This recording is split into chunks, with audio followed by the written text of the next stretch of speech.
Hello guys, welcome back to crystal concept. और जैसे कि हम यहाँ पर मैंने पिछली वीडियो में अपनी रोड और व्हीकल के बीच के कॉन्सेप्ट को समझाया था। आज उसी को पूरा तरीके से क्लियर करने के लिए मैं आपको यहाँ पर उसके ऊपर बेस्ड एक क्वेश्चन करा रहा हूँ, जिससे आपको वो कॉन्सेप्ट पूरी तरह क्लियर हो जाए। और इसमें मैंने फ्रिक्शन को भी इंक्लूड किया है रोड बैंक के साथ साथ। ये सबसे मोस्ट क्रिटिकल केस है। इसके अलावा आपको इससे ज़्यादा आपको क्वेश्चन में कुछ नहीं मिल सकता, हमेशा इससे कम ही मिलेगा। और हमें इससे ज़्यादा क्वेश्चन, इससे ज़्यादा टफ कभी नहीं जाएगा, हमेशा चीज़ें इससे कम ही रहेंगी। तो आइए इसके बारे में देखते हैं। A normal reaction and for a vehicle of 800 kg mass negotiating a turn of 30 degree banked road at maximum possible speed without skidding. ये क्वेश्चन कह रहा है कि एक रोड है जो बैंक की गई है एट एन एंगल 30 डिग्री, और ये रोड बैंक की गई है और इसके ऊपर एक व्हीकल जा रहा है, और ये हमें उसकी नॉर्मल रिएक्शन बतानी है at maximum speed by which at maximum speed without skidding की स्पीड भी ना हो और अपनी मैक्सिमम स्पीड पर चले, उस टाइम पर हमें इसकी नॉर्मल रिएक्शन बतानी है। नॉर्मल रिएक्शन में आपको एक बात पता चल रही होगी, हम मैक्सिमम स्पीड की बात की गई है। इसका मतलब ये है कि यहाँ फ्रिक्शन अपनी मैक्सिमम वैल्यू पर लगेगा। स्टैटिक फ्रिक्शन की जो वैल्यू होगी मैक्सिमम होगी म्यू इंटू एन। ये बात यहाँ से पता चल रही है। अगर आप इसका एफबीडी बनाएं तो देखिए, सरफेस के परपेंडिकुलर नॉर्मल और ये वर्टिकल डायरेक्शन एम जी हमेशा वर्टिकल डायरेक्शन में लगेगा, और यहाँ 30 डिग्री और 30 डिग्री एंगल है।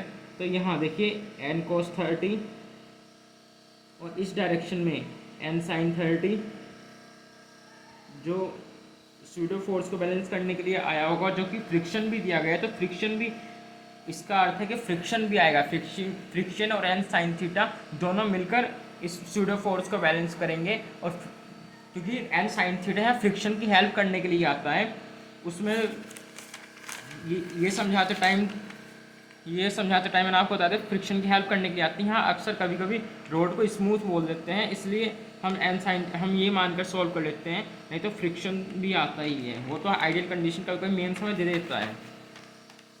अधिकतर केस में मेन समय ये आइडियल कंडीशन देता है कि इसमें फ्रिक्शन ना ही रोड स्मूथ हो, लेकिन कभी कभी फ्रिक्शन भी लगा देता है। तो फ्रिक्शन हमेशा नॉर्मल इस रोड के अलोंग द इंक्लाइन ही आएगा, क्योंकि टायर्स के और रोड के बीच में आ रहा है। तो ये हो गया फ्रिक्शन की डायरेक्शन। अब देखिए ये थीटा, तो ये 90, ये 30 डिग्री और ये 90, तो ये 60 degree.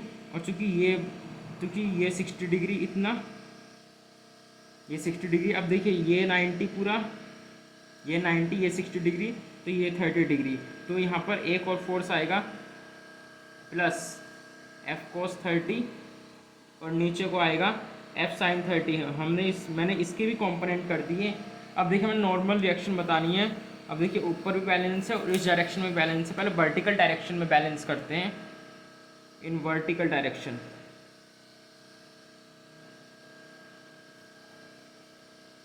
Sigma F net equals to 0।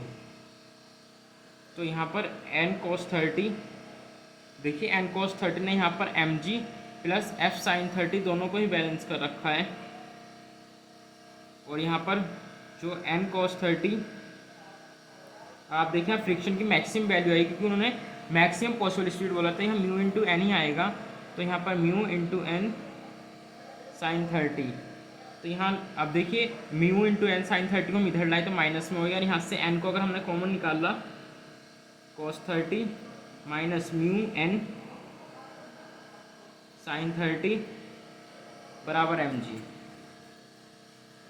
तो ये आपकी इक्वेशन। और नॉर्मल इक्वल्स टू, अब यहाँ वैल्यू पुट करें तो मास दे रखा हमारा 800 kg। देखिए मास 800 kg है, 800 इंटू 10, और कॉस 30 की वैल्यू √3/2। ये अच्छा सवाल अभी हाल ही रिसेंटली पूछा गया था। म्यू की वैल्यू 0.2 है, अभी मेंस में हाल ही में पूछा गया था। और एन हमने कॉमन निकाला, साइन 30 इज इक्वल्स टू 1/2। अब 2 से 2 गया तो 0.1। √3 की वैल्यू होती है 1.73 डिवाइडेड बाई 2। बस अब इसमें क्या बेसिक सी कैलकुलेशन है, नथिंग एल्स। आपको इसी तरह क्वेश्चन सॉल्व करना है। तो 0.8, 2 8 16 और 1 12, 2 6 12 और 1 5। तो ये 800 इंटू 0.865 माइनस 0.1,